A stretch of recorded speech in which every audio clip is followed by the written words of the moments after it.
Back to my YouTube channel Krishna law classes. तो आज हम देखेंगे very very most important topic Bharat और श्रीलंका का रिलेशंस, जो कि वेरी मोस्ट इम्पोर्टेंट है for UP APO and other competitive exams. तो चलिए स्टार्ट करते हैं। तो भारत श्रीलंका का संबंध पौराणिक, ऐतिहासिक एवं सांस्कृतिक है। ठीक है, ये तीनों तरह से जुड़े हुए हैं, दोनों सांस्कृतिक भी है, पौराणिक भी है, ऐतिहासिक संबंध भी है। धार्मिक ग्रंथों से लेकर मौर्य काल में चोल वंश तथा वर्तमान में भारत श्रीलंका का मित्र है। और आपने सुना भी होगा कि अशोक ने अपनी पुत्र पुत्री महेश और संघमित्रा को श्रीलंका भेजा था बौद्ध धर्म के प्रचार के लिए।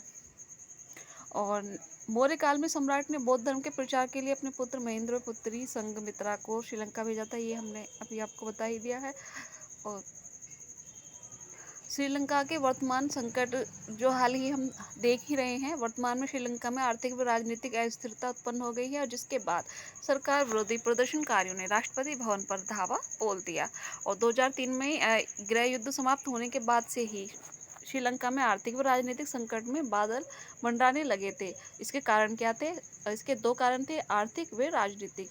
तो आर्थिक क्या थे? 2019 में हुए ईस्टर बम विस्फोटों के कारण पर्यटन में कमी के कारण विदेशी मुद्रा भंडार में कमी आई थी। जो 2019 में ईस्टर में बम विस्फोट हुए थे, उसके कारण पर्यटन में कमी आ गई थी, फिर उसी के कारण विदेशी मुद्रा भंडार में कमी आई थी।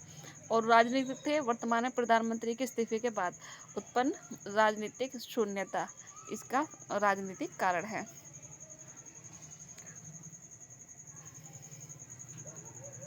और कोविड-19 के कारण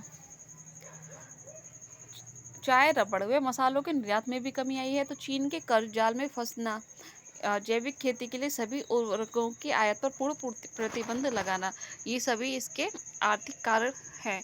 और भारत की इसमें भूमिका क्या है? तो इम्पोर्टेंट है, ये जरूर पूछा जाएगा, क्वेश्चन जब आएगा तो भारत की भूमिका भी पूछी जाएगी। तो वैश्विक बाजार में श्रीलंका द्वारा निर्यातित चाय की आपूर्ति न होने पर भारत के लिए चाय निर्यात बढ़ाने का सुनहरा अवसर है, क्योंकि जब वहाँ पर चाय का निर्यात नहीं हो रहा है, तो इसलिए भारत के पास ये अवसर है कि वे मित्रता का हाथ बढ़ाए और चाय का निर्यात वहाँ पर करें। नेबरहुड फर्स्ट नीति के तहत श्रीलंका की मदद कर उसकी राजनीतिक स्थिरता को कायम करने में मदद कर चीन के बढ़ते प्रभुत्व को कम कर सकता है भारत।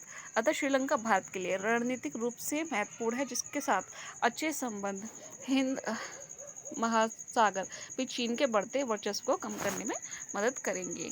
तो ये सुनहरा अवसर है भारत के लिए।